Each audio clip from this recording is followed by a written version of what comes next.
హల్లెలూయా, హల్లెలూయా. ప్రపంచంలో చాలా క్లిష్ట పరిస్థితులు ఉన్నాయి. ప్రపంచంలో ఏమున్నాయమ్మా? క్లిష్ట పరిస్థితులు ఉన్నాయి. అవునా? ఆ క్లిష్ట పరిస్థితులు దాటడం చాలా కష్టం. కానీ ఇంపాసిబుల్ మాత్రం కాదు. ఇంపాసిబుల్. ఏంటి? ఇంపాసిబుల్‌కి చాలా తేడా ఉంది. ఇంపాసిబుల్ అంటే అసాధ్యము. ఇంపాసిబుల్ హెచ్ఐఎం అంటే ఆ! ఇంపాసిబుల్ ఆయనకి సాధ్యం. హల్లెలూయా! హల్లెలూయా! ఇంగ్లీష్‌లో అది బావుంటదనమాట మాట. ఇంపాసిబుల్ అంటే అసాధ్యం. ఇంపాసిబుల్ ఆయనకి మాత్రం సాధ్యం అనమాట. సో, ఈ క్లిష్ట పరిస్థితులు ఎదుర్కొనే పరిస్థితిలో ప్రతి మనిషి ఉన్నాడు.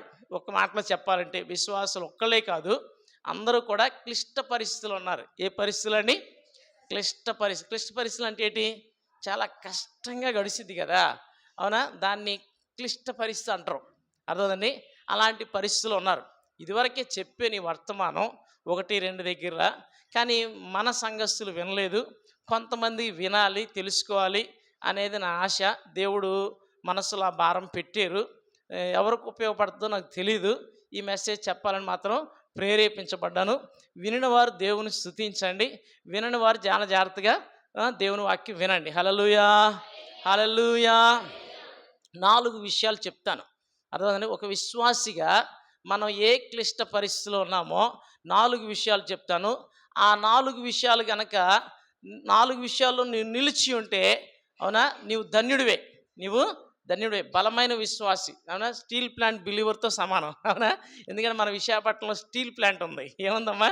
మన విశాఖపట్నం వాస్తవ్యుల్ని స్టీల్ ప్లాంట్ వాస్తవ్యులు అంటారు కదా! అలాగూ మనం స్టీల్ ప్లాంట్ బిలీవర్స్ లాగా అవునా? ఐరన్‌తో సమానం అనమాట. హల్లెలూయా! ఈ 4 నిలిచి ఉంటే మనం అవునా? ఇనుముతో, ఉక్కుతో అవునా? బలమైన ఏంటండి? కొండతో, బండతో సమానం. హల్లెలూయా! హల్లెలూయా! సో, మంచిది. 4 విషయాలు ధ్యానించుకుందాం. చిన్న మాట ప్రార్థన చేసుకుని, దయగల మా తండ్రి, కృపగల మా యేసయ్య మీకు వందనాలు. మీరు మాట్లాడితే మేము బ్రతుకుతాము తండ్రి. మీరు మాట్లాడి మమ్మల్ని బ్రతికించండి. మా బలహీనతలను సరిచేయండి. అయ్యా మీరే నడిపించి మహిమ పొందండి. ఈ ప్రార్థనకు ప్రతిఫలం దయచేసారు నమ్ముచు మహిమ ఘనత మీరే పొందమని యేసయ్య నామములో ప్రార్థించి స్తుతిస్తున్నాము తండ్రి. ఆమేన్. గట్టిగా చదువు. ఆమేన్, ఆమేన్. క్లిష్ట పరిస్థితులలో మొదటిది విశ్వాసాన్ని కాపాడుకోవడం, లేకపోతే విశ్వాసములోనికి రావడం చాలా కష్టమైన పరిస్థితి ఇప్పుడు. ఒక వ్యక్తి దేవుణ్ణి తెలుసుకోవడం. ఎందుకంటే ఇప్పుడు మత గొడవలు ఎక్కువైపోతున్నాయి, విభేదాలు ఎక్కువైపోతున్నాయి, నిరర్ధక తత్వజ్ఞానము ఎక్కువైపోతుంది, సైన్స్ ఎక్కువైపోతుంది, అబద్ధ బోధకులు ఎక్కువైపోయారు. అర్థమైందండి? రకరకాలుగా బోధలు చేస్తూ అవునా? నమ్మని వాళ్ళని ఒకలాగా మోసం చేస్తున్నారు, నమ్మిన వారిని ఒకలాగా మోసం చేస్తున్నారు. ప్రకటన గ్రంథంలో రాస్తున్నట్టు ఏర్పరచబడిన వారిని సైతం మోసం చేయడానికి అబద్ధ ప్రవక్తలు, అబద్ధ క్రీస్తుట మోసం బోధలు చేస్తారట, అద్భుతాలు కూడా చేస్తారట. ఏం చేస్తారండి? అద్భుతాలు చేస్తారట. అందుకని ఒక వ్యక్తి దేవుణ్ణి నమ్మడం చాలా కష్టం. ఈ రోజుల్లో ఒక వ్యక్తి యేసయ్య నమ్మడం చాలా కష్టమైన పరిస్థితుల్లో ఉన్నదన్నమాట. అర్థమైందండి?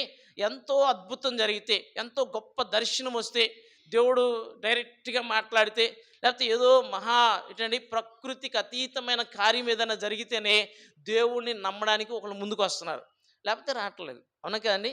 ఎందుకు దేవుణ్ణి నమ్మాలి? నాకు అన్నీ ఉన్నాయి అంటారు. అవునా? అయినా యేసుప్రభు దేవుడని గ్యారంటీ ఏంటి? రకరకాల క్వశ్చన్స్ వేసి అంటే తర్కించడం తప్పు కాదు, విశ్లేషించడం తప్పు కాదు, ఆలోచన చేయడం తప్పు కాదు. కానీ మూర్ఖత్వం లేకపోతే అవునా రెట్టమతం ఇవి చాలా తప్పు అనమాట. దాన్ని బట్టి వ్యతిరేకత పెరిగిపోవడాన్ని బట్టి, లేనిపోని భయాలు రావడాన్ని బట్టి మనుషులు విశ్వాసంలోనికి రావడం చాలా కష్టం. అందుకే యేసుప్రభు వారు అన్నారు చూడండి, లూకాసు వార్త 18వ అధ్యాయంలో ఒక మాట అంటూ ఉంటారు. లూకాసు వార్త 18వ అధ్యాయంలో 8వ వచనంలో ఆఖరి లైన్లో ఈ మాట ఉంటుంది. నేను చదువుతాను, దయచేసి జాగ్రత్త చూడండి. మనుష్య కుమారుడు అంటే నేను భూమి మీదకి రెండోసారి వస్తున్నాను, వచ్చినప్పుడు భూమి మీద విశ్వాసాన్ని కనుగొంటానా అన్నాడు యేసుప్రభు వారు. అంటే విశ్వాసులు అరుదుగా ఉండే దినాల్లో మనం ఉన్నాం. ఎంతో పెరుగుతున్నారు, కానీ వాళ్ళ విశ్వాసం, వాళ్ళ భక్తి చాలా తక్కువ.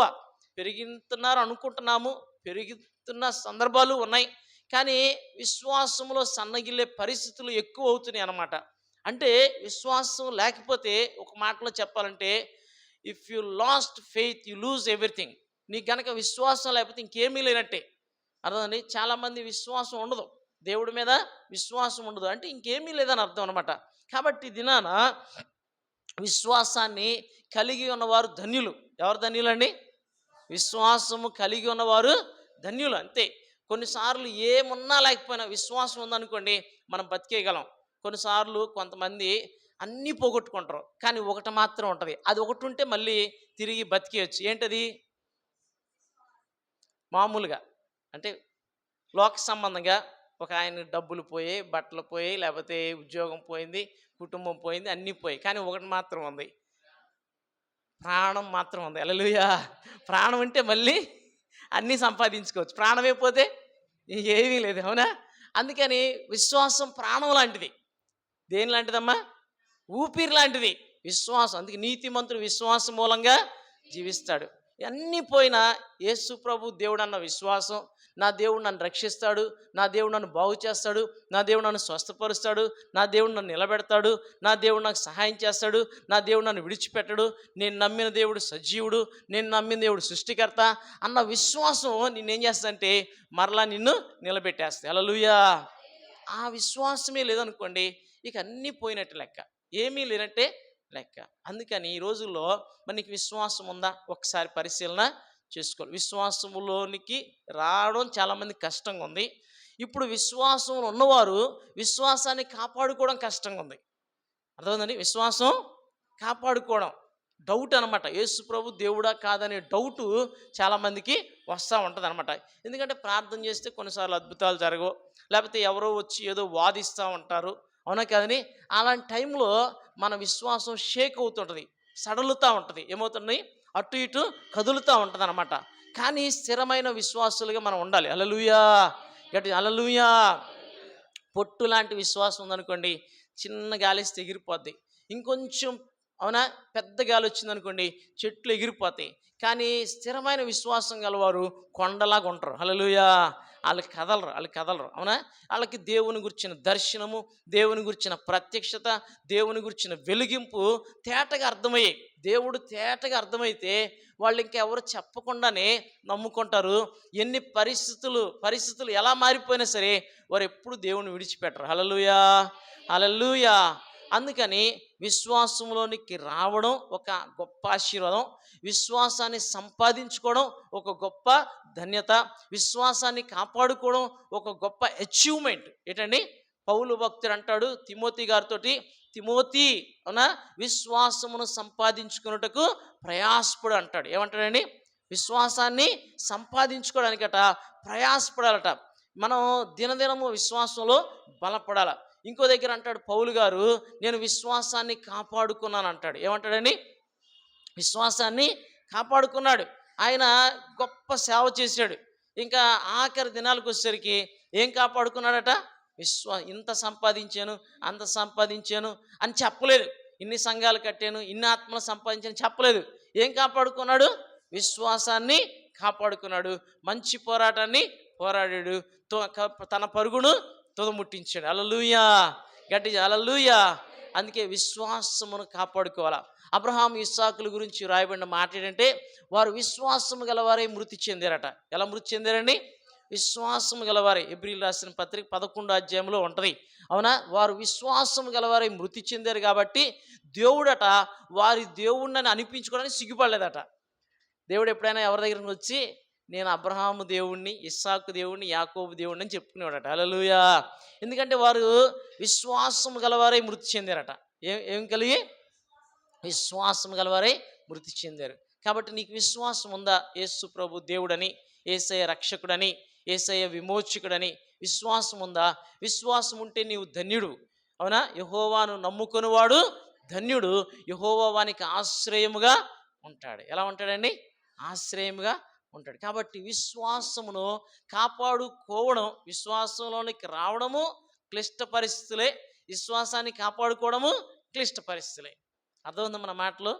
విశ్వాసం పోతే ఇంక అన్నీ పోయినట్టు లెక్క. మీరు గుర్తుపెట్టుకోండి, నీకు విశ్వాసం దేవుడి మీద సన్నగిల్లుతూ ఉందనుకోండి, నీవు బలహీనమవుతూ వస్తున్నావు. ఇంకా విశ్వాసం పూర్తిగా పోయిందనుకోండి, ఏమీ చేయలేం.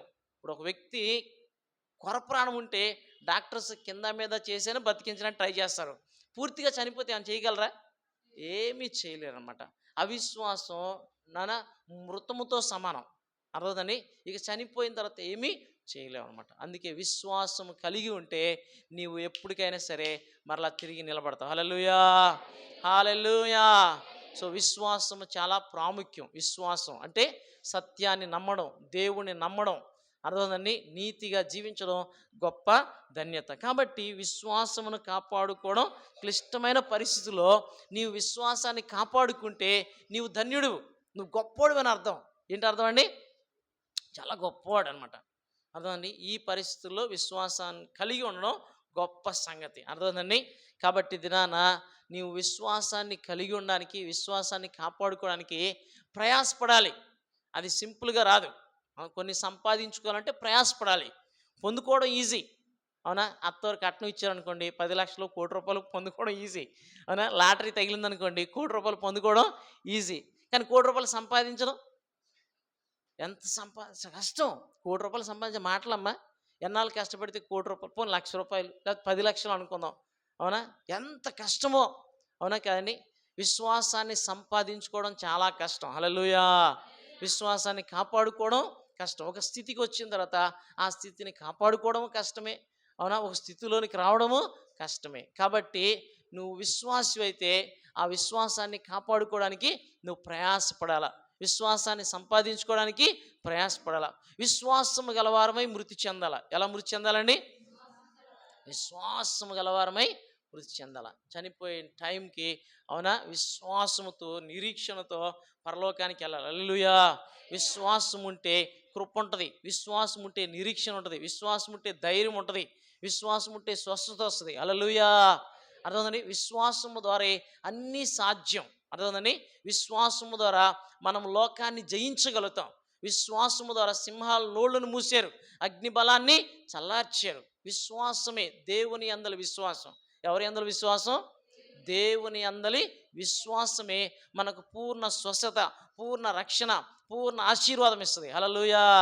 అందుకే విశ్వాసమును కాపాడుకోవడం క్లిష్టమైన పరిస్థితిలో ఉన్నావు. ఆ పరిస్థితిలో విశ్వాసాన్ని కాపాడుకుంటే నువ్వు ధన్యుడివే. హల్లెలూయా! హల్లెలూయా! రెండో విషయం చూద్దాం. పరిశుద్ధత కాపాడుకోవడం కష్టమైన దినాల్లో ఉన్నాం. ఏది కాపాడుకోవడం అండి? పరిశుద్ధత కాపాడుకోవడం చాలా కష్టం. పూర్వం రోజుల్లోలా కాదు ఇప్పుడు. ఇప్పుడేంటండి? అవునా? అరచేతులోకి వైకుంఠం వచ్చింది అంటారు కదా! అవునా? అలాగూ అరచేతులకు పాపం వచ్చింది. అరచేతులకు ఏమొచ్చిందండి? సెల్ ఫోన్ వచ్చింది. ఈ సెల్ ఫోను అవునా మనిషిని అవునా ఏంటండి వ్యర్థంగా లోకం మొత్తం తిప్పితేస్తుంది. వ్యర్థంగా లోకం మొత్తం తిప్పితేస్తుంది అనమాట. కన్ను చూచుట చేత తృప్తి చెందట్లేదు. ఎంత చూసినా కంటికి తృప్తి వస్తుందా? రావట్లేదు. అవునా? మనస్సు అడియాసలుగా అడిగి తిరుగులాడుతూ ఉంది. ఇంకా చూడాలి, ఇంకా చూడాలి. ఆ 1 మినిట్ రీల్సే అవునా నిండు జీవితాన్ని నాశనం చేస్తున్నాయి. అవునా? కానీ 1 మినిట్ రీల్ ఏం చేస్తుందండి? నిండు జీవితాన్ని పాడు చేస్తుంది. అవన్నీ కూడా పరిశుద్ధతను పాడు చేస్తున్నాయి. అవునా? లేనిపోని రిలేషన్స్లోని తీసుకుని వెళ్తున్నాయి, లేనిపోని సమస్యలోనికి తీసుకెళ్తున్నాయి. అర్థమైందండి? నేను చెప్తాను అవునా, ఇన్స్టాగ్రాము, ఫేస్బుక్ వాడని వారు ధన్యులు. హల్లెలూయా! హల్లెలూయా! పరిశుద్ధులు సహజంగా వాడకుండా ఉంటే మంచిది. ప్రియమైనదేమరా, నాకు సుడోకు గేమ్ ఆడడం చాలా ఇష్టం. చిన్నప్పటి నుంచి హిందూ పేపర్లో ఎక్కువ వస్తుంది. అది నేను ఆడుతూ ఉంటాను, ఇప్పటికీ ఆడుతూ ఉంటాను. ఈ మధ్యన సెల్ ఫోన్లో నేనేం చేశానంటే డౌన్లోడ్ చేశాను. ప్రతిరోజు 2-3 గేమ్స్ ఆడుకుంటూ ఉంటాను.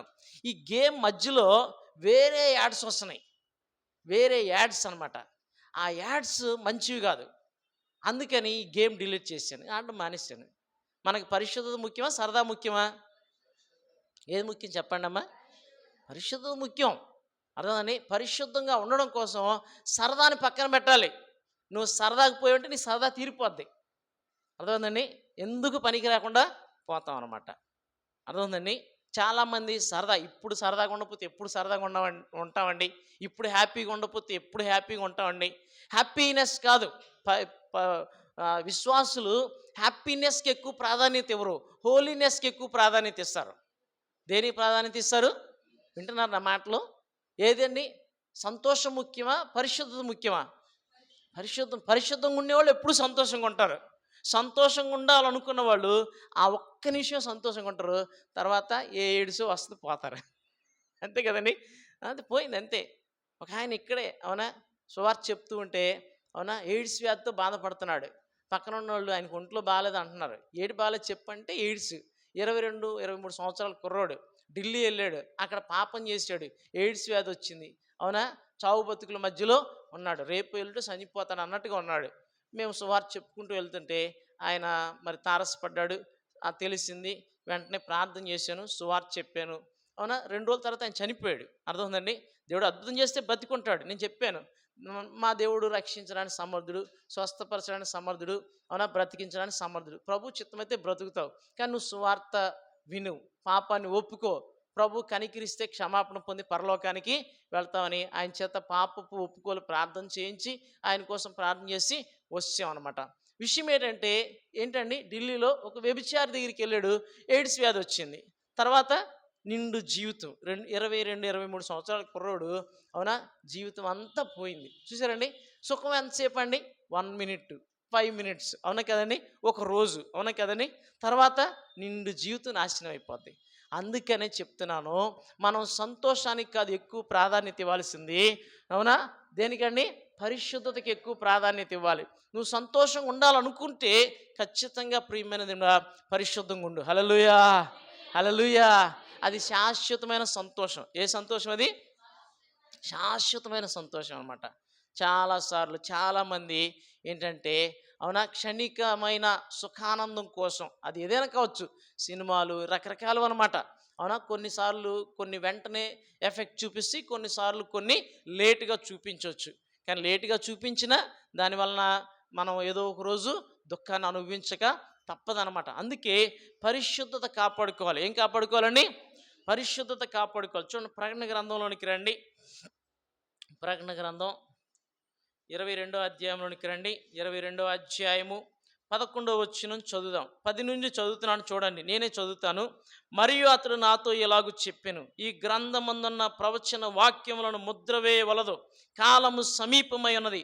అన్యాయం చేయవాడు ఇకను అన్యాయమే చేయనిమ్ము. అపవిత్రుడైన వాడు ఇకను అపవిత్రుడిగానే ఉండనిమ్ము. నీతిమంతుడు ఇంకను నీతిమంతుడిగానే ఉండనిమ్ము. పరిశుద్ధుడు ఇంకా పరిశుద్ధుడిగానే ఉండనిమ్ము. ఇదిగో త్వరగా వచ్చుచున్నాను. వాని క్రియ చొప్పున ప్రతి వానికి ఇచ్చుటకు నేను సిద్ధపరిచిన జీతము నా యొద్ద ఉన్నది. హల్లెలూయా! అంటే ఒక వ్యక్తి అవునా? అన్యాయస్తుడు అనుకోండి, నీతిలోకి రావడం కష్టమైపోయింది. ఒకవేళ నువ్వు నీతిమంతుడు అనుకోండి, పరిశుద్ధుడు అనుకోండి, ఇంకా పరిశుద్ధుడిగానే ఉండు. ఎందుకంటే నీకు వాక్యం తెలిసింది, సత్యం తెలిసింది, దేవుడు తెలిసింది కాబట్టి ఇప్పుడు ఇంకా పరిశుద్ధంగా నీవు జీవించడానికి ఏంటండి నీకు సులువే. కానీ ఏదన్నా ఒక చిన్న విషయం అటు ఇటు డైవర్ట్ అయిపోతే పరిశుద్ధత కోల్పోయాం అనుకోండి, మరలా తిరిగి సంపాదించుకోవడం చాలా కష్టం. మరలా తిరిగి సంపాదించుకోవడం చాలా కష్టం. అందుకే నేను అంటున్నాను, పరిశుద్ధతను కాపాడుకోవడం క్లిష్టమైన పరిస్థితులు ఉన్నాయి.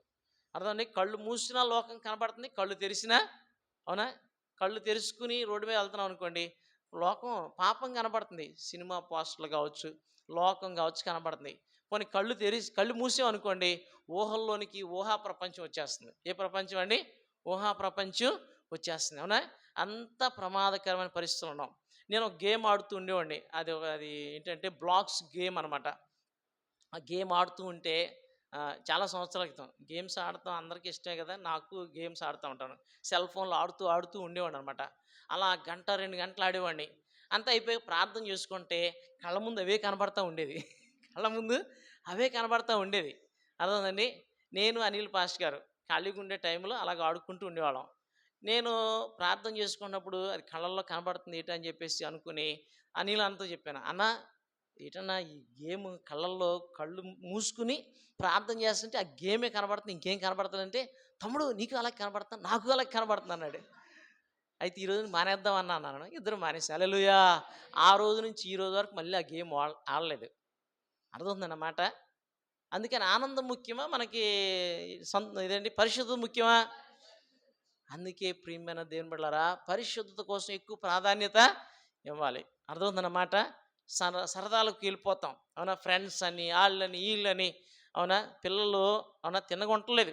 సిక్స్త్ క్లాస్ దాటిన వాళ్ళని పట్టుకోవడం చాలా కష్టంగా ఉంది. సిక్స్త్ దాటితే చాలు. ఇదివరకే 10థ్ దాటి ఇంటర్‌కెళ్ళినోళ్ళు కొంచెం అటు ఇటుగా ఉండేవాళ్ళు. ఇప్పుడు సిక్స్త్ దాటితే చాలు. సిక్స్త్‌లోకొస్తే చాలు. సిక్స్త్‌లోకొచ్చినోళ్ళు అమ్మాయిలు కావచ్చు, అబ్బాయిలు కావచ్చు, చాటింగ్స్ అవి ఇప్పుడు అసలే సెల్ ఫోన్ వచ్చింది. అవునా? నేను చెప్తున్నాను. అర్థమైందండి? అవునా?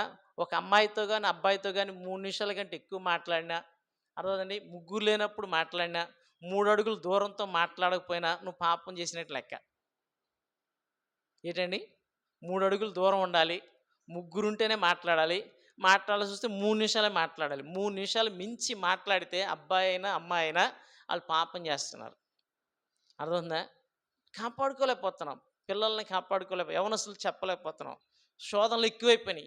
ఏమెక్కువైనాయమ్మా? శోధనలు ఎక్కువైపోయాయి. అర్థమైందండి? పరిశుద్ధంగా ఉండడం కష్టమైపోతుంది. అందుకే ప్రభువు చెప్పారు. నీ కన్ను చెడిపోతే నీ కన్ను తీసి అవతల పారేయమన్నారు. ఒక కన్ను కలిగి అవునా? పరలోకానికి వెళ్ళడం మేలు. 2 కళ్ళు కలిగి నరకంకి వెళ్ళడం కంటే. అర్థమైందండి? నీ చెయ్యి అభ్యంతర పరిస్థితి నీ చెయ్యి నరికి అన్నాడు. అవునా? చెయ్యి నరికియొద్దు. ఒక ఆయన అలాగే నరికేసాడు. అర్థమైందండి? చెయ్యి కాదు నరికేయాల్సింది. ఆ కంప్యూటర్ పడేయాలి. ఆ సెల్ ఫోన్ పడేయాలి. అవునా? కళ్ళతో సెల్ ఫోన్ చూస్తున్నావు. సెల్ ఫోనే లేకుండా ఉంటే మంచిది. హల్లెలూయా! సెల్ ఫోన్ లేని వారు ధన్యులు. హల్లెలూయా! ఒకవేళ మీకు సెల్ ఫోన్ లేదా కొనుక్కోకండి. ఒకవేళ కొనుక్కోవాల్సి వచ్చిందా ఆ చిన్న ఫోన్ ఉంటది కదా! అది కొనుక్కోండి. అర్థమైందా? అవునా? పెద్ద ఫోన్ కొనుక్కొని శోధనలో పడి అవునా? పాపంలో పడే కంటే అది లేకుండా ఉంటే మంచిది. హల్లెలూయా! అందుకే పరిశుద్ధత కాపాడుకోవడం క్లిష్టమైన పరిస్థితుల్లో పరిశుద్ధత కాపాడుకుంటూ ఉంటే నీవు దేవుని కోసం సాక్షిగా జీవించినట్టు లెక్క. హల్లెలూయా! అర్థమైందమ్మా? ఎందుకంటే లోకమంతా పడిపోయింది. లోకమంతా చెడిపోయింది. నువ్వొక్కడే నిలబడి ఉన్నావనుకో అందరూ నిన్ను చూస్తారు. ఏటండి అందరూ ఆళ్ళ తోటి యవనస్తులందరూ తాగుతారండి. ఈ అబ్బాయే తాగడండి. అవునా? మనకు ఆ పేరుందా? స్కూల్లో గానీ, కాలేజీలో గానీ, వీధిలో గానీ చెప్పండి.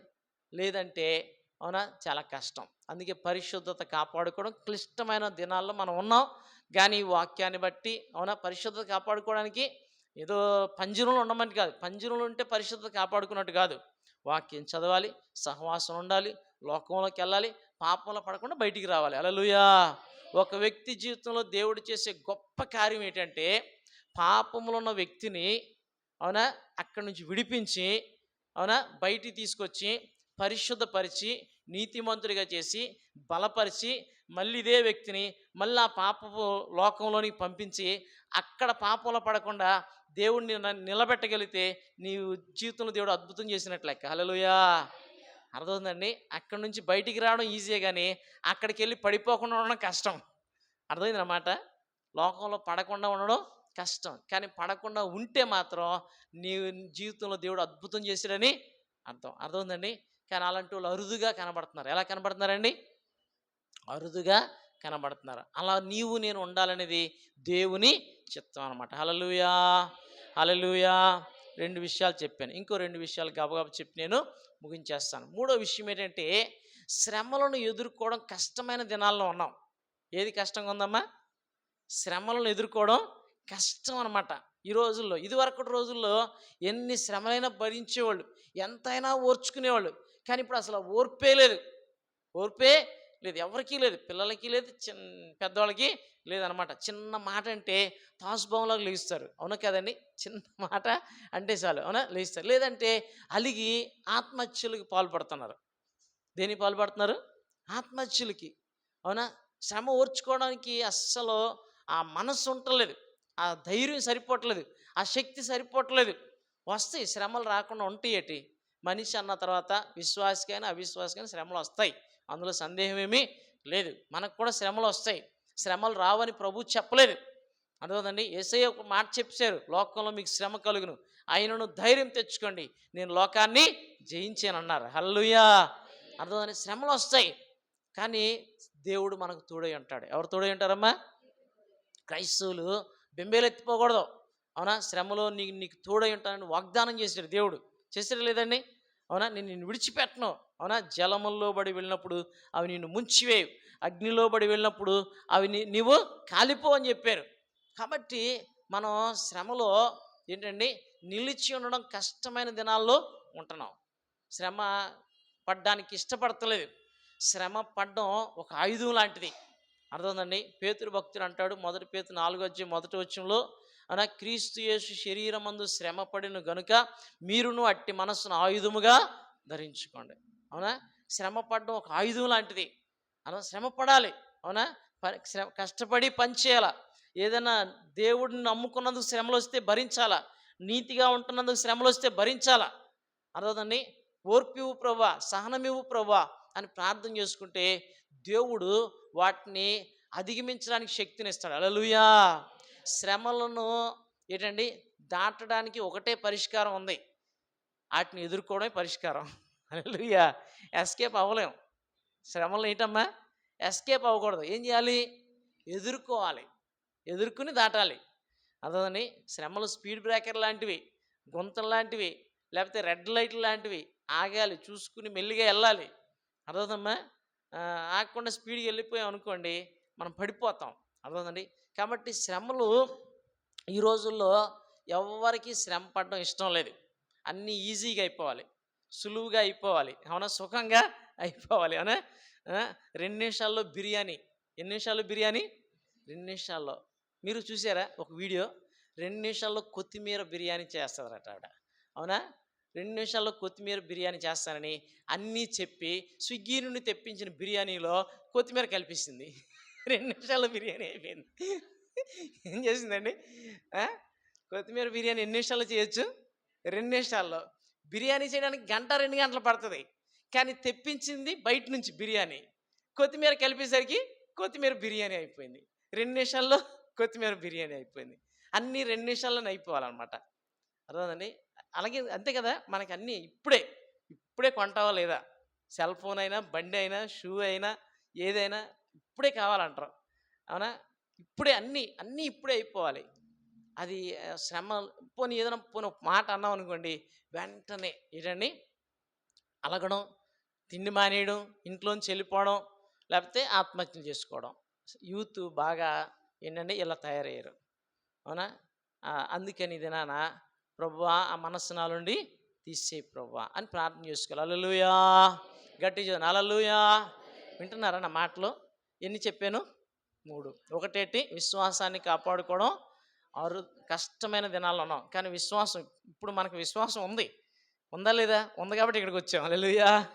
అవునా? యేసయ్య మీద విశ్వాసం ఉంది కాబట్టే మనం ఇక్కడికి వచ్చాం. విశ్వాసం లేకపోతే అసలు ఇక్కడికి రానేరాం. వచ్చామంటే ఏముందమ్మా? విశ్వాసం ఉంది కాబట్టి ఇప్పుడు మనం కృపలోకి వెళ్ళగలం, భక్తిలోకి వెళ్ళగలం, అన్నీ సాధకం చేయగలం. ఏం చేయగలమండి? సాధకం చేసి మరలా తిరిగి బలవంతులుగా కాగలం. హల్లెలూయా. హల్లెలూయా. సో అయితే ఈ విశ్వాసాన్ని కాపాడుకోండి, విశ్వాసంలో ఇంకా ఎదగండి. అర్థమైందండి? సంపూర్ణతలోనికి రండి. పరిశుద్ధత. అవునా? విశ్వాసులైనంత మాత్రం వాళ్ళు పరిశుద్ధులని చెప్పలేం, కానీ పరిశుద్ధులుగా దేవుడు మనల్ని ఏం చేస్తానంటే మారుస్తూ ఉన్నాడు, సంపూర్ణతలోనికి నడిపిస్తూ ఉన్నాడు. సో పరిశుద్ధతలో కొనసాగడం కష్టమే, కానీ అసాధ్యం మాత్రం కాదు. దేవుడు నిలబెడతాడు. ఎవరు నిలబెడతారు? దేవుడే మనల్ని పరిశుద్ధులుగా, నీతిమంతులుగా నిలబెడతాడు. తర్వాత శ్రమలు ఏంటమ్మా? శ్రమలు ఎదుర్కోవడం కష్టమైన దినాల్లో ఉంటున్నాం అన్నమాట. కానీ శ్రమ పడితే మాత్రం దాని ఫలితం మాత్రం ఖచ్చితంగా మధురంగానే ఉంటుంది. హల్లెలూయా. హల్లెలూయా. కొంచెము కాలము మీరు శ్రమ పడిన పిమ్మట. ఎంతకాలం అండి? కొంచెము కాలం. ప్రకటన గ్రంథం ఉంటుంది, 10 దినములు మీకు శ్రమ కలుగును. ఎన్ని దినాలు? అంటే కొంతకాలం అనమాట. కొంతకాలం శ్రమ పడితే విశ్వాసాన్ని సంపాదించుకోవడం కోసం, పరిశుద్ధతను సంపాదించుకోవడం కోసం, ప్రభువులో స్థిరపడడం కోసం, అవునా, అన్ని విషయాల్లో స్థిరపడడం కోసం కొంచెం ఓపికగా శ్రమ పడ్డాం అనుకోండి, దేవుడు ఒకరోజు మళ్ళీ స్థిరపరిచి బలపరుస్తాడు. హల్లెలూయా. హల్లెలూయా. అవునా? శ్రమల్లో మనకి దేవుడు ధైర్యం ఇస్తాడు. శ్రమలు వాక్యం చదివితే శ్రమల్లో బూస్ట్ తాగినట్టు బలం వచ్చేస్తుంది, హార్లిక్స్ తాగినట్టు. ఒక్క బూస్ట్ అంటే మళ్ళీ బూస్ట్ కోసం అడ్వర్టైజ్మెంట్ ఇచ్చినట్టు ఉంటుంది. బూస్ట్, హార్లిక్స్, ఇంకోటి ఏమన్నాయి, కాంప్లైన్, బోర్నవేటా, హల్లెలూయా, బాదం మిల్క్ అనా తాగినట్టు బలం వచ్చేస్తుంది. ఏమొచ్చేస్తుందమ్మా? బలం. అవునా? ధైర్యం వచ్చినప్పుడు మనం ఏం చేయాలంటే వాక్యం చదవాలి, ప్రార్థన చేసుకోవాలి, దేవుడు మనల్ని తిరిగి బలపరుస్తాడు. హల్లెలూయా. అందుకే ప్రార్థన చేసుకున్నప్పుడట మనం ప్రార్థన గదిలో పిల్లిలాగా వెళ్తామట. నిజంగా ప్రార్థన చేసుకుని బయటకు వచ్చినప్పుడు పులిలాగా వస్తామట. హల్లెలూయా. నువ్వు పులిలాగా బయటికి రాలేదంటే సరిగ్గా ప్రార్థన చేసుకోవాలా అని అర్థం. ఇటమ్మా శ్రమల్లో మనం ఏమైపోతాము, గుండె నీరైపోద్ది. ఏమైపోద్దమ్మా? గుండె నీరైపోద్ది, వీక్ అయిపోతాం. అవునా? కానీ నిజంగా ప్రార్థన చేసుకుంటే మరలా పులిలాగా తయారవుతాం. హల్లెలూయా! పిల్లిలాగా ఉన్నోళ్ళు పులిలాగా తయారవుతారు. అర్థమైందండి? నిజంగా ప్రార్థన చేసుకున్నోళ్ళు పులిలాగానే తయారవుతారు. ఆ శ్రమలు తొక్కి నడిచేస్తారు. హల్లెలూయా! శ్రమలు మన కాలు కింద చెప్పులాగా తయారవుతాయి. ఎలా తయారవుతాయి అమ్మా? చెప్పులాగా తయారవుతాయి అంతే. చెప్పులాగా ఆటిని తొక్కి పడేస్తాం అనమాట. ఎంత పెద్ద శ్రమ అయినా సరే. హల్లెలూయా! హల్లెలూయా! అలాంటి శక్తి, జ్ఞానం, అభిషేకం దేవుడు నీకిస్తాడు. కానీ ఈ రోజుల్లో శ్రమలు తట్టుకునే శక్తి లేక ఏంటంటే దేవుణ్ణి విడిచిపెడతారు. అవునా? అనేక సమస్యలకి, ఇంకా ఎక్కువ సమస్యల్లోనికి వెళ్ళిపోతారు. లేదంటే ప్రాణమే తీసేసుకుంటున్నారు. ప్రాణం చాలా విలువైంది. దేవుడిచ్చిన జీవితం విలువైంది. దీన్ని మనం జీవించాలా. ఏం చేయాలమ్మా? అర్ధాంతరంగా ముగించకూడదు. భర్త తిట్టాడని, లేకపోతే కొట్టాడని, అవునా? లేకపోతే అప్పుల పాలయ్యామని, లేకపోతే ఏంటండి చాలా కారణాలు. తల్లిదండ్రులు తిడతారు. తల్లిదండ్రులు తిడితే ఇంక అంతేనా? అవునా? తల్లిదండ్రులు తిట్టరా మరి? అవునా? పెట్టేవాడికి పిర్ర మీద కొట్టే అధికారం ఉంటదట. అయినా పెట్టేవాడికే పిర్ర మీద కొట్టే అధికారం ఉంటది. అవునా? మరి తల్లిదండ్రులు కొట్టరా తప్పు చేస్తే? అవునా? తప్పు చేసినందుకు బాధపడరు. కొట్టినందుకు బాధపడతారు. అవునా కదండీ! పోనీ కొన్నిసార్లు కొట్టినందుకు బాధపడరు. పక్కనోళ్ళు నవ్వినందుకు బాధపడతారు. అదొక సమస్య. పరువు పోయింది అంతే. పరువే పోయిందనుకుంటారు. అవునా? నా ఫ్రెండ్‌కి తెలిసిపోయింది నా సంగతి. అని అలాగనమాట. మొన్న కుర్రోడు మొన్న శుక్రవారమే పెళ్లి చేసుకుందాం అనుకున్నారట. అవునా? అంతా సెట్ అయింది. ఆ అమ్మాయిని ఆళ్ళ తాలూకోళ్ళు ఎవరో తిట్టారని ఆ అమ్మాయి ఆత్మహత్య చేసుకుందట. ఆ అబ్బాయి ఏడుస్తున్నాడు. ఎంత బాధ అనిపిస్తది. పోనీ ఈయనేమన్నా వదిలేస్తానన్నాడా? అది కాదు. అవునా? నువ్వు నాకిష్టం లేదు వదిలేస్తాను అనలేదు. ఈ అబ్బాయికి, ఆ అమ్మాయికి ఏం గొడవ రాలేదు. ఆ అమ్మాయికి ఆళ్ళ బంధువులకి గొడవొచ్చింది. అవునా? దానికే ఆ అమ్మాయి ఆత్మహత్య చేసుకోవాలా? ఆ! ఈ అబ్బాయి ఆ అమ్మాయి మీద ఎంతో మనసు పెట్టుకొని ఉన్నాడు. అవునా? ఆ అమ్మాయి అలాగ అయిపోయేసరికి ఈ అబ్బాయి తేరుకోలేకపోతున్నాడు. అవునా? సువార్త చెప్పాము. ఆ! ఫోన్ నంబర్ తీసుకున్నాం. చెప్తున్నాను మాట వరుసకి. చిన్న కారణానికే అవునా? ఆత్మహత్యలు చేసుకున్నారు. శ్రమకు తట్టుకోలేని అవునా? బలహీనులైపోతున్నారిప్పుడు. పూర్వ రోజుల్లో అన్నీ తట్టుకునేవాళ్ళు. హల్లెలూయా! అవునా కదండీ! ఆళ్ళు అన్నీ తట్టుకుని పనులు చేసుకుంటూ పైకొచ్చేవాళ్ళు. ఇప్పుడేంటంటే అసలేమీ తెలియట్లేదు. అవునా? కొన్ని చెట్లట పె పెరటి లోపల పెరుగుతాయట. కొన్ని చెట్లు కొండ మీద పెరుగుతుంటాయి. అవునా? పెరట్లో పెరిగిన చెట్టుకి సేవ ఎక్కువ ఉండదు. గాలి దెబ్బలు దానికి ఏమీ ఉండవు. చక్కగా నీళ్లు పోస్తాడు. అవునా? చుట్టూ గోడ ఉంటది. అవునా? ఏపుగా పచ్చగా పెరుగుతది. కంటే దాంట్లో సేవ ఉండదు. అదే కొండ మీద పెరిగినవి ఎలాగుంటాయండి? గాలికి అటు ఇటు ఊగుతాయి. వేరు లోపలికి ఎళ్తది. టైం వచ్చినప్పుడు దాన్ని కోస్తే సేవ ఎక్కువ ఉంటది. ఏముంటదమ్మా? సేవ అంటే ఏంటో తెలుసు కదా! దానికి స్ట్రాంగ్ ఉంటదనమాట. 150 సంవత్సరాలన్నా చెదపట్టదు. హల్లెలూయా! అవునా? పూర్వ రోజుల్లో అలా స్ట్రాంగ్ ఉన్న కర్రలతోటి గుమ్మాలు చేసుకునేవాళ్ళు. ఇప్పుడు అలాంటివేమి లేవు. అవునా? 2 సంవత్సరాలకి కోసి పడేస్తున్నారు. 4 రోజులకే చెదపట్టేస్తుంది. అవునా కదండీ! అలాగుంటున్నాయి. అలాంటి సేవ లేని విశ్వాసుల్లాగా, క్రైస్తవుల్లాగా మనం ఉండడం దేవుని చిత్తం గాదు. హల్లెలూయా! హల్లెలూయా! ఇంకో మాట చెప్పి నేను ముగించేస్తాను. జాగ్రత్తగా వినండి. సువార్త ప్రకటించడం కష్టమైన దినాల్లో ఉన్నాం. ఏది ప్రకటించడం అండి? సువార్త ప్రకటించడం క్లిష్టమైన పరిస్థితులు. సువార్త చెప్తుంటే అవునా? కరపత్రం ఇచ్చినా తీసుకోరు. సువార్త చెప్తుంటే మా మీ దేవుడి గురించి మాకు చెప్పొద్దు అంటున్నారు. నేను బస్సులో వెళ్ళినప్పుడు ఒక్కోసారి కరపత్రాలు, పుస్తకాలు నా బ్యాగ్‌లో ఉంటాయి గదా! మొన్న ఒక ఆవిడకి ఇచ్చాను. అవునా? ఇస్తే నేనివ్వలేదు. కండక్టర్ తెలిసిన ఆవిడనమాట. ఆవిడకిస్తే ఆవిడేం చేసిందంటే ఇంకొక ఆవిడకిచ్చింది. లేడీస్ కదా! మనం అంత తొందరగా ఇన్వాల్వ్ అవ్వకూడదు అని ఆవిడకిస్తే ఆవిడేం చేసిందంటే కరపత్రం ఇచ్చిందనమాట. ఇస్తే ఇలాంటివి మేము చదవం అని చెప్పేసి రవాబుగా చెప్పింది. అర్థమైందండి? ఆ! అంటే కష్టం అనమాట. సువార్త చెప్పడం కష్టమైన పరిస్థితిలో ఉన్నాం. అర్థమైందండి?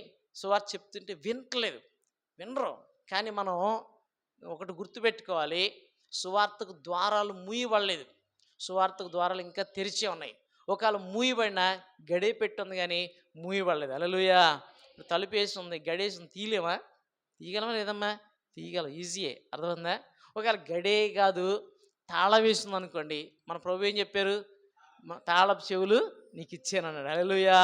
ప్రార్థన చేస్తే నీకు ఆత్మలు సంపాదించాలని భారం ఉంటే, నశించిపోతున్న ఆత్మల పట్ల భారం ఉంటే నువ్వు ప్రార్థన చేస్తావు, దేవుడు తాళం తెరుస్తాడు. హల్లెలూయా. అర్థమైందండి? నీ ఇంటి వారి కోసం కావచ్చు, నీ వీధి వారి కోసం కావచ్చు, నీ గ్రామం కోసం కావచ్చు, ప్రార్థన చేయాల. వాళ్ళు తెలియక నశించిపోతున్నారు, నరకానికి వెళ్ళిపోతారు, తీర్పులోనికి వెళ్ళిపోతారు. అవునా? సువార్త ప్రకటించాల్సిన భారం మన మీద ఉంది. అర్థమైందండి? పోతే పోయేర్లని అనుకుంటే దేవుడు ఒప్పుకోడు. అర్థమైందండి? అవునా? నాశనముకు జోగుచున్న వారిని, చావునకై పట్టబడిన వారిని నువ్వు తప్పించవా? ఈ సంగతి నాకు తెలియదని నీవు అనుకుంటే, హృదయములు పరిశోధించేవాడు, నీ మనసు తెలుసు కదా, ఆయన తెలుసు కదా అని సామెతల గ్రంథంలో ఉంటుంది. కాబట్టి ప్రియమైన దేవుని బిడ్డలారా, సువార్త ప్రకటించాలి. కష్టమే కానీ ప్రకటించాలి, కానీ గురి కలిగి ప్రకటించాలి. కొంతమంది ఇలాగే కష్టాలు తట్టుకోలేక ఆత్మహత్యలు చేసుకునేవాళ్ళు ఉంటారు, పాపంలో జీవించేవాళ్ళు ఉంటారు, సత్యదేవుడు ఎవరు అని వెదికేవాళ్ళు ఉంటారు. అవునా? వాళ్ళకు కోసం ఏంటంటే ప్రార్థన చేయాలా, వాళ్ళకి చెప్పాలి, లేకపోతే సువార్త కరపత్రము లేకపోతే న్యూ టెస్టిమెంట్ ఇవ్వాలి. దేవుని ఆత్మ వాళ్ళని దర్శిస్తారు. హల్లెలూయా. మనం ప్రార్థన చేయాలి కానీ పరిశుద్ధాత్మ దేవుడు వాళ్ళని దర్శిస్తాడు, దర్శించి వాళ్ళ రక్షణ నడిపిస్తాడు. సువార్త ప్రకటించడం కష్టమే కానీ ప్రియమైన దేవునులరా, కానీ మనం దాన్ని ఎప్పుడు ఆపకూడదు, ఎప్పుడు ఆపకూడదు. సువార్త ప్రకటించడం ఆపితే మనం కూడా ఆత్మీయంగా దిగజారిపోతాం. గుర్తుపెట్టుకున్న ఆ విషయం. సువార్త ప్రకటించని విశ్వాసి, అవునా, ఆత్మలో దిగజారిన విశ్వాసే. మనం నోరు తెరిచి సువార్త చెప్పలేకపోతున్నామంటే దేవుడి గురించి నీకు తెలియదు, దేవునితో అనుబంధం లేదని, దేవుని మేళ్ళు అనుభవించట్లేదని అర్థం. కాబట్టి ప్రియమైన దేవుని బిడ్డలారా, దేశం పట్ల బాధ్యత లేదని అర్థం అనమాట. కాబట్టి దినాన గమనించవలసిన విషయం ఏంటంటే, మనము ప్రస్తుతం క్లిష్ట పరిస్థితులు ఉన్నాం. ఏ పరిస్థితులు ఉన్నామండి? క్లిష్ట పరిస్థితులు ఉన్నాం. ఏ ఏ 4 విషయాలు చెప్పాను. ఏంటి? మొదటిది, విశ్వాసాన్ని కాపాడుకోవడం కష్టమైన పరిస్థితులు ఉన్నాం. ఒకవేళ విశ్వాసాన్ని కాపాడుకున్నావు అనుకోండి, విశ్వాసం అనుకోండి, నీవు ధన్యుడివే. హల్లెలూయా. హల్లెలూయా. అవసరమైతే నీ ప్రాణాన్నైనా విశ్వాసం కోసం వదిలేయి కానీ, అవునా, విశ్వాసాన్ని మాత్రం వదిలేయొద్దు. దేన్ని వదిలేయకూడదు? అవునా? దేవుని కోసం దేన్ని వదిలేసినా పర్లేదు కానీ దేనికోసమో దేవుణ్ణి మాత్రం వదలకండి ఎప్పుడు. హల్లెలూయా. హల్లెలూయా. అర్థమని తర్వాత పరిశుద్ధత కాపాడుకోండి. ఏం కాపాడుకోండి? పరిశుద్ధత కాపాడుకున్న యోసేపుని దేవుడు హెచ్చించాడు, షడ్రక్ మేషక్ అబేద్నెగోలను దేవుడు హెచ్చించాడు, దానియేలును హెచ్చించాడు. అవునా? కానీ వాళ్ళు యోసేపు పరిశుద్ధత కాపాడుకున్నాడు, అందుకే దేవుడు ఆయన హెచ్చించాడు. అవునా? నువ్వు కూడా పరిశుద్ధంగా నీతిగా భక్తిగా ఉండు, దేవుడు నిన్ను హెచ్చిస్తాడు. తర్వాత శ్రమలు ఏటమ్మా? శ్రమలు తట్టుకోవాలా. ఎన్ని శ్రమలైన, ఆర్థిక ఇబ్బందులు వస్తాయి, అనారోగ్యాలు వస్తాయి, కుటుంబ సమస్యలు వస్తాయి, సమాజంలో సమస్యలు వస్తాయి, వ్యతిరేకతలు వస్తాయి, అవమానాలు వస్తాయి. ఎప్పుడు మనకు పూలపాన్పు ఎవరు వేయరు. ఒక దగ్గర అవమానం వస్తే ఒక దగ్గర ఘనత వస్తుంది. హల్లెలూయా. ఒక దగ్గర ఘనత వచ్చి పొంగిపోతున్నప్పుడు ఇంకో దగ్గర అవమానం ఉంటుంది. అర్థమైందండి? ఎవరో ఒకరు గాలి తీసేస్తారు టక్కుమని. అవునా? వచ్చిన ఆనందం అంతా ఎగిరిపోద్ది. అవునా? ఆ టైంలో మళ్ళీ కృంగిపోకూడదు. ఏ టైపు కూడదమ్మా? మనం విశ్వాసులుగా విజయం వచ్చిందని పొంగిపోకూడదు, అపజయం వచ్చిందని కృంగిపోకూడదు. బ్యాలెన్స్గా ఉండాలి. హల్లెలూయా. గట్టి చదువు. హల్లెలూయా. అర్థమవుతుందా మన మాటలో? కాబట్టి దినాన ప్రియమైనది, శ్రమల్లో కృంగిపోవద్దు. శ్రమలు ఏమవకూడదమ్మా? చెప్పండి, ఏం చేయకూడదు? ప్రార్థన చేయి. శ్రమలు వస్తే ప్రార్థన చేయండి. మేలు జరిగితే దేవుని స్తుతించండి అని బైబిల్ క్లియర్గా చెప్పేసింది. అవునా? శ్రమలు వస్తే ఏం చేయాలి? ప్రార్థన చేయాలి. మేలు జరిగితే స్తుతించండి, పాటలు పాడి దేవుని స్తుతించండి, సాక్ష్యం చెప్పండి. కాబట్టి శ్రమల్లో నిలిచి ఉండండి. ఏం చేయాలమ్మా? నిలిచి ఉండాలి. నిలిచి ఉంటే గొప్ప సంగతి. హల్లెలూయా. ఆ మధ్యన సునామీ వచ్చింది. సునామీ వచ్చినప్పుడు మన కొరువాడ దగ్గర ఒక పెద్ద మర్రి చెట్టు పడిపోయింది. చూసారు మీరు? మీకు గుర్తుందా? చాలా పెద్ద మర్రి చెట్టు. అలాగే ఇంకో దగ్గర ఒక తాడి చెట్టు పడిపోలేదు. అన్ని తాడి చెట్లు పడిపోయాయి, ఒక తాడి చెట్టు మాత్రం పడిపోలేదు. అవునా? మనం నిలబడి ఉన్న దాన్ని గుర్తిస్తాం లేదా? అలాగే ప్రియమైన దేవుడా, అందరూ పాపంలో పడిపోతున్నారు. చెడు అలవాట్లు, చెడు స్నేహాలు. అవునా? ఇప్పుడు విశాఖపట్నంలో కూడా గంజాయికి అలవాటు పడిపోయారు. స్కూల్స్లో ఏటమ్మా? గంజాయి. అక్కడక్కడ ఏంటండి ఏంటండి పిల్లలు చెడిపోతున్నారు, డ్రగ్స్కి అలవాటు పడిపోతున్నారు. అవునా? భయంకరంగా చెడిపోతున్నారు. నిలబడి ఉంటే దేవుడు నిన్ను దీవిస్తాడు. హల్లెలూయా. హల్లెలూయా. అందుకని శ్రమల్లో నిలిచి ఉండండి, సువార్తను ప్రకటించండి. ఒక మాట నాతో పాటు చెప్పండి, మనం ముగించుకుందాం. రూ యోధా పత్రికలోనికి రండి. యోధా పత్రిక మొదట ఒకే అధ్యాయం ఉంటుంది. 24, 25 వచనాలు నాతో పాటు చెప్పండి. తొట్టిల్లకుండా మిమ్మును కాపాడుటకును తన మహిమ ఎదుట ఆనందముతో మిమ్మును నిర్దోషులనుగా నిలవబెట్టకు శక్తిగల మన రక్షకుడైన అద్వితీయ దేవునికి అద్వితీయ దేవునికి మన ప్రభు అయిన యేసుక్రీస్తు ద్వారా మహిమయు మహత్యమును ఆధిపత్యమును అధికారమును యుగములకు పూర్వమును ఇప్పుడును సర్వయుగములను కలుగునుగాక. ఆమేన్, ఆమేన్. నిజంగా తొట్టిల్లకుండా మనల్ని కాపాడగలిగింది మన ప్రభు అయిన యేసు. అర్థమమ్మా? తొట్టిల్లేమనుకోండి అయిపోతాం. ప్రభువా అని మనం ప్రార్థన చేస్తే, అవునా, పేతురు ప్రార్థన చేశాడు, ప్రభువా నన్ను రక్షించు. Small prayer. ప్రభు కాపాడలేదండి, మునిగిపోకుండా నదిలో సముద్రం, నది కాదు, సముద్రంలో మునిగిపోకుండా కాపాడు. ఈ లోకం కూడా ఒక సముద్రం లాంటిదే. మనం ఎన్నో విషయాలు మునిగిపోతున్నాం. అప్పులు కావచ్చు, అనారోగ్యాలు కావచ్చు, పాపం కావచ్చు, శ్రమలు కావచ్చు, నిందలు కావచ్చు, అవమానాలకు మునిగిపోతా ఉన్నాం. చేయాల్సింది ఒకటే, లార్డ్ సేవ్ మీ. ఏమని ప్రార్థన చేయాలమ్మా? తెలుగులో చెప్పండి. ప్రభువా నన్ను రక్షించు, ప్రభువా నన్ను కాపాడుము. ఈ ప్రార్థన మనల్ని కాపాడేస్తుంది. హల్లెలూయా. ప్రభు హస్తము చాపుతాడు, చెయ్యి చాపి మరి మన చెయ్యి పట్టుకుని మళ్ళీ నిలబెట్టి మళ్ళీ అదే సముద్రం మీద నడిపిస్తాడు. హల్లెలూయా. మరి పేతురు మునిగిపోతున్నప్పుడు యేసయ్య చెయ్యి పట్టి పైకెత్తాడు. యేసయ్య ఎత్తుకుని బోట్లో తీసుకెళ్ళాడా, పేతురు నడుచుకుని వెళ్ళాడా? చెప్పండి. అదనమాట. అలా దేవుడు మనల్ని నడిపిస్తాడు. హల్లెలూయా. ఎక్కడైతే అవమానం వచ్చిందో, ఎక్కడైతే నింద వచ్చిందో, ఎక్కడైతే మునిగిపోయామో, ఎక్కడైతే పడిపోయామో అక్కడే దేవుడు నిలబెట్టి మళ్ళీ అక్కడే నడిపిస్తాడు. హల్లెలూయా. అందుకే మన దేవుడు గొప్పవాడు. హల్లెలూయా. అర్థమైన మాటలు. కాబట్టి మనం ప్రభువైన యేసుక్రీస్తునందు విశ్వాసం ఉంచుదాం. విశ్వాసం ఉంటే అన్నీ సాధ్యమే. హల్లెలూయా. యేసయ్యకి అన్నీ సాధ్యమే. లేచిన మనం ప్రార్థన చేసుకుందాం. దయగల మా తండ్రి, కృపగల మా యేసయ్య, మీకు కొందనాలయ్యా. ఒక విశ్వాసి సంఘము అయా నాయనా, అయా భయంకరమైన క్లిష్ట పరిస్థితులు ఉన్నారు ప్రభా. అయితే నాయన అయా పరిస్థితులు ఎలాగున్నా సరే మీ అందు విశ్వాసం ఉంచితే అగ్నిలో పడి దాటించగలరు, నదిలో పడి దాటించగలరు, సముద్రంలో పడి దాటించగలరు. అయ్యా ఎక్కడైనా మీరు సహాయం చేయడానికి సమర్థులు. నట్టడుగులో సహాయం చేయడానికి సమర్థులు, నడి సముద్రంలో సహాయం చేయడానికి సమర్థులు, నడి ఆకాశంలో కూడా సహాయం చేయడానికి సమర్థులు. కనుక మిమ్మల్ని స్తుతిస్తున్నాము తండ్రి. అయ్యా మమ్మల్ని కాపాడి అయ్యా ఈ లోకములో పాపములో శాపములో పడిపోకుండా మమ్మల్ని కాపాడి నడిపించండి. విశ్వాసమును కాపాడుకోవడానికి సహాయం దయచేయండి. పరిశుద్ధతను నీతిని కాపాడుకోవడానికి సహాయం దయచేయండి. అయా శ్రమల్లో నిలిచి ఉండడానికి సహాయం దయచేయండి. అయా సువార్త ప్రకటిస్తూ మీకు ఇష్టలుగా సాక్షులుగా జీవించడానికి సహాయం దయచేయండి. అట్టి కృపా సంఘమంతటికి దయచేయమని ఈ ప్రార్థన అంగీకరించి నమ్మొచ్చు. యేసు నామములో ప్రార్థించి స్తుతిస్తున్నాము తండ్రి. ఆమేన్. గట్టి